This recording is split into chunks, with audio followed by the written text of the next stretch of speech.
શ્રી શિક્ષકગણ તથા વાલા વિદ્યાર્થી બહેનો તથા ભાઈઓ, આજે હું તમને ગ્રાહક જાગૃતિ વિશે જણાવવા માંગુ છું। 24મી ડિસેમ્બર 1986 ના રોજ ભારતની સંસદે ગ્રાહક જાગૃતિ અંગેનો ખરડો પસાર કર્યો હતો। તેથી આપણે દર વર્ષે 24મી ડિસેમ્બરના રોજ ગ્રાહક જાગૃતિ દિવસ ઉજવીએ છીએ। આ ગ્રાહક જાગૃતિ દિવસનો મુખ્ય ઉદ્દેશ એ જ છે કે લોકો તેમના હકો અને ફરજો પ્રત્યે જાગૃત બને।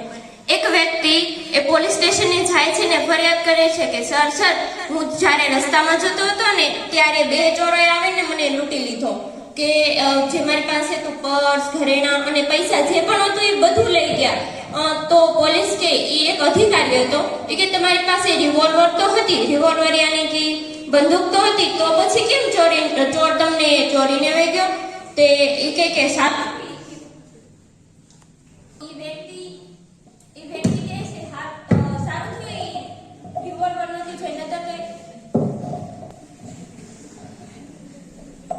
એક વ્યક્તિ પોલીસ સ્ટેશને જાય છે ને ત્યાં જઈને ફરિયાદ કરે છે કે સર મારી પાસે જે પણ હતું ને એ ચોરીને વહી ગયો। ત્યારે પોલીસ વાળો કહે છે કે તમારી પાસે રિવોલ્વર તો હતી, તો પછી કેમ ચોરીને વહી ગયો? તે સામેવાળો વ્યક્તિ કહે કે સર સારું ઈ નોતી જઈને તો ઈ લઈને આવ્યો છે।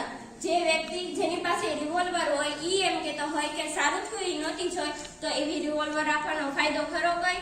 જો આપણો ગ્રાહક જાગૃતિ આપણે પણ કઈક આવું છે। ગ્રાહક જાગૃતિ એ એક રિવોલ્વર રૂપી છે ને આપણને ચલાવતા આવડતું નથી એટલે આપણે છેતરાતા હોઈએ છીએ। ગ્રાહક જાગૃતિ આમ જોવા જઈએ તો આપણે સૌ કોઈક ને કોઈક રીતે ગ્રાહક છે। ગ્રાહકની વ્યાખ્યા જોઈએ ને તો જે વ્યક્તિ વસ્તુનો ઉપયોગ કરે એને ગ્રાહક કહેવાય। માનો કે આપણે પાલે લેવા દુકાને છે, એ દુકાનવાળાના ઘરમાં બને છે નહીં, તો એ કોઈ પણ હોલસેલના વેપારી પાસેથી જ લાવે છે ને, એટલે કે નાનો વેપારી મોટા વેપારી પાસેથી વસ્તુ ખરીદે તો એ ગ્રાહક કહેવાય? ના કહેવાય, કારણ કે એ વસ્તુ ખરીદવા માટે ખરીદે છે, નહીં કે પોતાના વપરાશ અર્થે। એટલે કે જે વ્યક્તિ પોતાના અર્થ એટલે કે પોતાના વપરાશ અર્થે જે કોઈ પણ વસ્તુ ખરીદે ને એ ગ્રાહક કહેવાય। આમ જોઈએ તો ગ્રાહકની વ્યાખ્યા ખૂબ જ મોટી છે। આપણે જન્મથી લઈને મરવા જ્યારે શમશાનમાંથી લાકડા લઈએ છીએ ને ત્યાં સુધી આપણે ગ્રાહક જ છીએ। આજના જમાનામાં એડવર્ટાઇઝમેન્ટ નો મારો શરૂ થઈ જાય છે। એમાં કહે છે કે આ જાહેરાતોના કારણે આપણે છેતરાતા હોઈએ છીએ।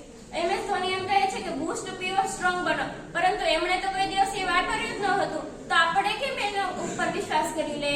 અને એક અભિનેતા છે શાહરુખ ખાન, જે એમ કહે છે બોલો સુબા કેસરી વિમલ વાળું, તો એને પણ કોઈ દિવસ એ વાપર્યું ન હતું અને આપણને વાપરવાનું કહે છે। એક તો એ આપણા સ્વાસ્થ્ય માટે પણ હાનિકારક છે, એ આપણને છેતરે છે અને આપણે છેતરાઈએ છીએ। એવી જ રીતે થોડા વર્ષો પહેલા એક જાહેરાત હતી કે એક કંપનીનો એવો દાવો હતો કે મેદસ્વીપણો દૂર કરો, એટલે કે એક ગોળી બનાવે છે ઈ ગોળી 3 મહિનાનો ઉપયોગ કરવી તો ઓછામાં ઓછો 5 કિલો વજન ન ઉતરે તો એ વ્યક્તિને 2 લાખ રૂપિયા ઇનામ। આવા એક વ્યક્તિને 2 લાખ રૂપિયાની લાલચમાં આવી અને એ ગોળી મંગાવી। પહેલા તો એને એ ઓનલાઈન મંગાવી એટલે એની અંદરથી પછી એક પ્લાસ્ટિકનો ડબ્બો નીકળ્યો। પહેલા તો એને એમ થયું આમાં તો માંગુ છું તે તમે સાંભળો। એક ગામડાનો ખેડૂત બિચારો સાવ અભણ, તેને વજન કાંટામાં કે ઇલેક્ટ્રિક કાંટામાં કઈ ખબર પડે નહીં, અને બીજી બાજુ તે ગામનો વેપારી જે લોભી હતો પણ પોતાનું સ્વાસ્થ્યનું પૂરું ધ્યાન રાખતો હતો। પોતાની દુકાને જે એક્સપાયરી વસ્તુ થઈ ગઈ હોય કે પછી જે ઉપયોગમાં ન લેવાતી હોય તે ઓછી કિંમતે પણ વેચી જરૂર નાખતો। તે ખેડૂત તે વેપારી પાસેથી 1 કિલો ખાંડ ખરીદે છે, ત્યારે તે વેપારી તેને 100 થી 200 ગ્રામ જેટલી ખાંડ ઓછી આપે છે। બીજી બાજુ એ વેપારી પહેલા ખેડૂત પાસેથી શુદ્ધ ઘી ખરીદતો હતો। વેપારીને શક થયો કે આ ઘી ઓછું છે, એટલે તેને વજન કાંટામાં મૂક્યું। એને ખબર પડી કે આ ઘી 1 કિલોમાં 150 ગ્રામ જેટલું ઓછું છે, એટલે તેને ખેડૂતને જણાવ્યું કે ભાઈ તમે જે મને ઘી આપ્યું તે 1 કિલોમાં 150 ગ્રામ ઓછું છે। ત્યારે ખેડૂતે જણાવતા કહ્યું કે શેઠ તમે તો જાણો જ છો કે મને વજન કાંટામાં કે ઇલેક્ટ્રિક કાંટામાં કઈ ખબર નથી પડતી, એટલે તમારી દુકાનેથી જે મેં ખાંડ ખરીદી એ ખાંડને મેં બળદગાડીના પૈડા પર મૂકી અને બીજી બાજુ તમારા ઘીનો વજન કર્યો। જ્યારે બે એક સમાન થયા ત્યારે મેં તમને તે ઘી આપ્યું। હવે તમે જ જણાવો કે આ ઘી ઓછું કઈ રીતે હોઈ શકે? તો પહેલા વેપારીને પોતાની ભૂલ સમજાઈ ગઈ। આવા આપણા દેશમાં આવા અનેક વેપારીઓ છે જે પોતાના ફાયદા માટે લોકોને છેતરે છે. માની લો કે તમે કોઈ સેવા કે વસ્તુની ખરીદી કરી અને તમને જ્યારે એવું લાગ્યું કે તમે છેતરાયા છો, ત્યારે તમે શું કરશો? કોને ફરિયાદ કરશો? કોના દ્વારા અને કઈ રીતે કરશો? શું તમને આ સવાલના જવાબ ખબર છે? અગર નહીં તો હું જણાવીશ. 1986 થી લઈને 24 ડિસેમ્બરના રોજ ભારતમાં ગ્રાહક સુરક્ષા દિવસ મનાવવામાં આવે છે. સેવા કે વસ્તુના જે ખરીદકર્તા છે તેમના અધિકારો ફેલાવવાના માનમાં આ દિવસ ઉજવવામાં આવે. તો સર્વપ્રથમ આપણે એ જાણી લઈએ કે આ કાયદો શું કહે છે. 1986 થી લઈને દર વર્ષે ભારતમાં 24 ડિસેમ્બરના રોજ ગ્રાહક સુરક્ષા દિવસ મનાવવામાં આવે છે. આ કાયદો કન્ઝ્યુમર પ્રોટેક્શન એક્ટ, આ કાયદાનો મુખ્ય હેતુ ગ્રાહકોના અધિકારોનું પાલન કરે છે અને ગ્રાહકોને શોષણ કરે છે તો તેની સામે રક્ષણ આપવાનું. એક બાજુ બજાર એવું માને છે કે ગ્રાહક દેવો ભવ, કસ્ટમરને ભગવાન સાથે સરખાવવામાં આવે છે, તો બીજી બાજુ એ જ માર્કેટ પોતાના ફાયદા માટે કે વધુ પૈસાની લાલચમાં લોકોને છેતરે છે. દરરોજ લાખો કરોડોની સ્કીમ બહાર પડતી હોય છે, નવા માર્કેટ પ્લાન્સ અને ગ્રાહકોને આકર્ષતી નવી ઓફરો આવતી હોય છે. તો આ દરેક બાબત પર નિયંત્રણ લાવવું તો શક્ય નથી જ. તો એક ખરીદદાર તરીકે આપણને આપણા હકોની જાણ હોવી જોઈએ.